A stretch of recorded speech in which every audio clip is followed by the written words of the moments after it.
I never thought lending my profile could end with someone pointing a knife at me in broad daylight. I had no idea that lending my online dating profile to Sam would turn into a nightmare. That morning, I got a call from someone screaming my name at a coffee shop near Piccadilly Gardens. I ran outside and saw a man I didn't know pointing a knife at Sam, who was waving at me, grinning like nothing was wrong. People were screaming, and coffee spilled everywhere. I froze, wondering how it had come to this. When the police arrived, Sam tried to explain, but everything sounded crazier than it really was. I told them the truth. I had lent him my profile on an online dating app. He didn't mean for things to go this far. Maya, the woman Sam had met, was supposed to be friendly, but apparently, Sam had told her I was a millionaire. I had never even owned a fancy car. It all started a week ago. Sam begged me to lend him my profile because girls like your face more than mine. I hesitated, but agreed. His first meetup was with Maya in a small cafe.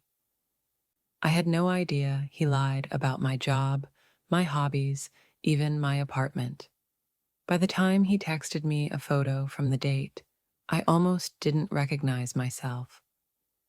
Sam thought small lies wouldn't matter, but he said I lived in a fancy apartment and drove a sports car. I almost laughed when Maya asked for a tour of my place. Sam barely avoided disaster by saying he was feeling sick. I realized then that one little favor could spiral into something uncontrollable.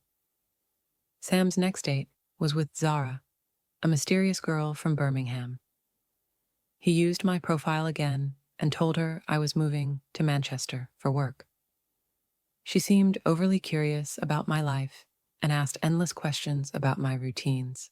Sam got nervous and made more lies, saying I had a private gym, a rare car collection, and even an exclusive dog breed. I started feeling sick inside, realizing this could get dangerous. I got a flood of messages on my real profile from women asking strange, personal questions.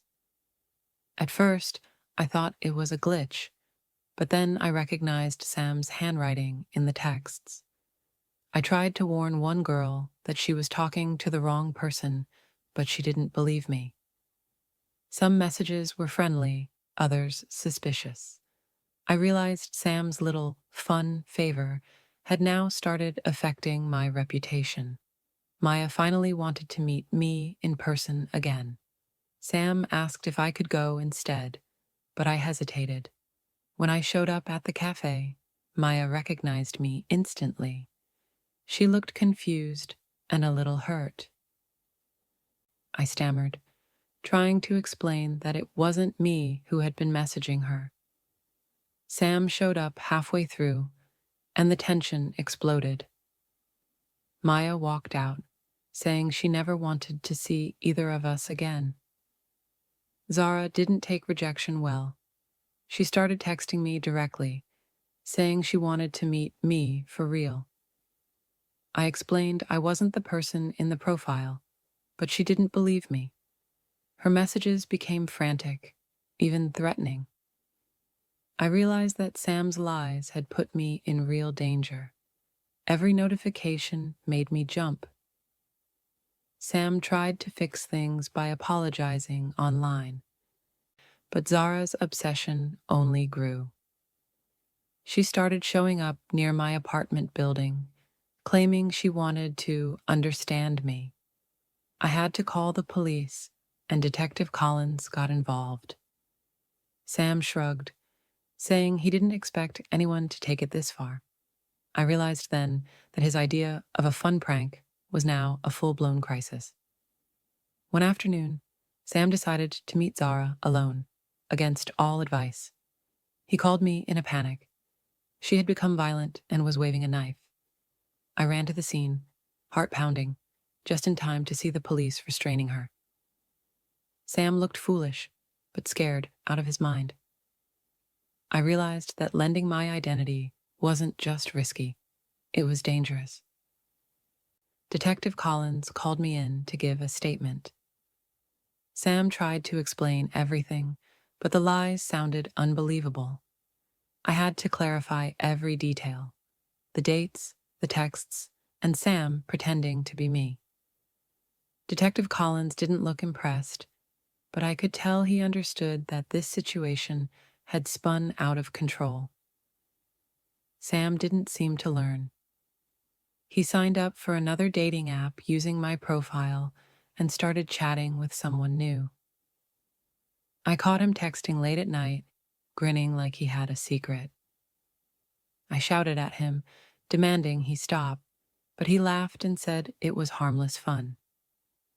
I realized this wasn't just about me anymore. Other people could get hurt. This time, the person Sam was meeting lived outside Manchester. He asked me to come along to help. I reluctantly agreed. When we arrived, it turned out the person wasn't friendly at all. They were suspicious and confrontational. The meeting ended with Sam running into traffic to escape, and I had to drag him back into the car. My sister, Emma, found out about the situation. She was furious with Sam and lectured me for letting him borrow my profile. She insisted I take action and not let this spiral further. Her blunt honesty made me realize I needed a plan to stop Sam before anyone else got hurt. Zara didn't give up. She tracked Sam's phone location and started following him. One night, she appeared outside our building again, refusing to leave. Sam panicked, and I had to call Detective Collins once more. I felt like my life was no longer my own. Every notification, every movement felt dangerous. Sam's new victim decided to go public, posting screenshots of messages he sent pretending to be me. Suddenly, friends, colleagues, and strangers were asking me why I was lying online. My real-life reputation started to crumble, and I felt helpless. Sam shrugged, still thinking it was funny. I decided to deactivate all my online profiles and block Sam from using any of my information. He resisted at first, whining that it would ruin his fun. I had to be firm, telling him that if he didn't stop, I would go to the police. He finally agreed, but I knew this wasn't over. Lies like this rarely die quietly. Detective Collins suggested I get evidence to protect myself if anything went wrong again.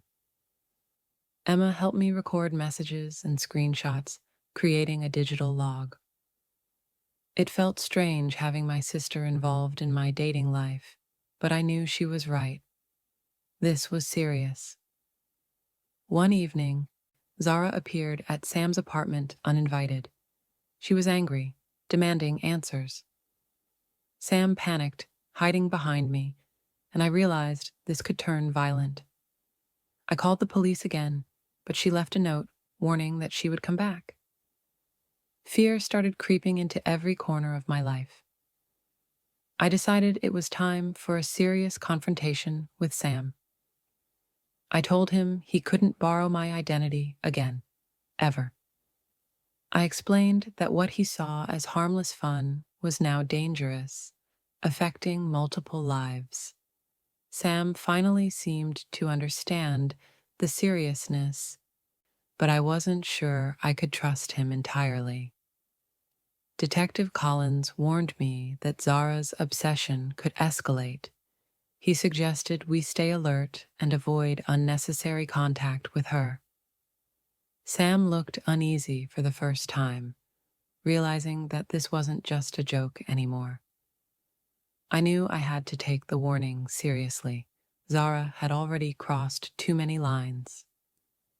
One morning, I received a cryptic message from an unknown number. It was from Zara, saying she knew where we were and that she wasn't finished. My heart raced. as I showed it to Sam, who finally looked genuinely scared.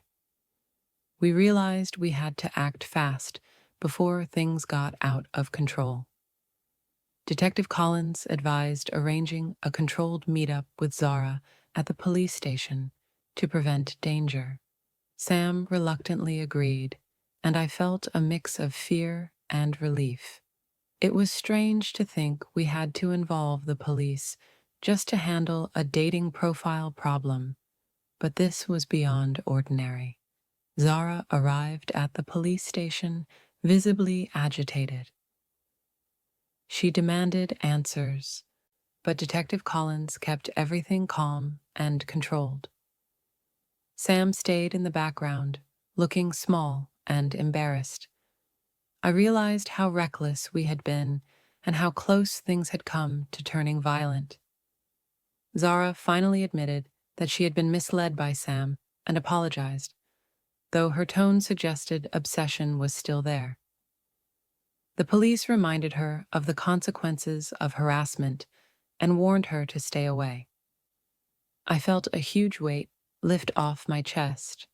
At least this chapter was ending safely. I started explaining the truth to my friends and colleagues online. Screenshots, messages, and evidence of Sam's actions helped prove my innocence. People were shocked but relieved to understand the story. Sam apologized, finally realizing the full impact of his reckless actions. Sam promised never to use anyone's identity online again. I felt a mix of anger and relief. The experience had been terrifying, but I had survived it, and I knew I would be more cautious in the future. Emma nodded at me, proud that I had handled the situation responsibly. I slowly returned to normal life, deleting old profiles and taking a break from dating apps. Sam tried to apologize to everyone affected. And even though it was awkward, people accepted his apologies. Life began to feel peaceful again, though I would always remember how dangerous one small lie could become. I reflected on everything that had happened, the fear, the lies, the threats. Lending a profile might have seemed harmless at first, but it showed me how small decisions can spiral into serious consequences. I vowed to be more careful, protect my identity, and never let anyone misuse it again. Months later, life returned to normal. Zara stayed away, Sam kept his promise, and I focused on my work and family. I even laughed when Emma reminded me how dramatic it had all been. I learned that even small favors, like lending your identity, can have unexpected consequences. But survival and honesty can fix most things.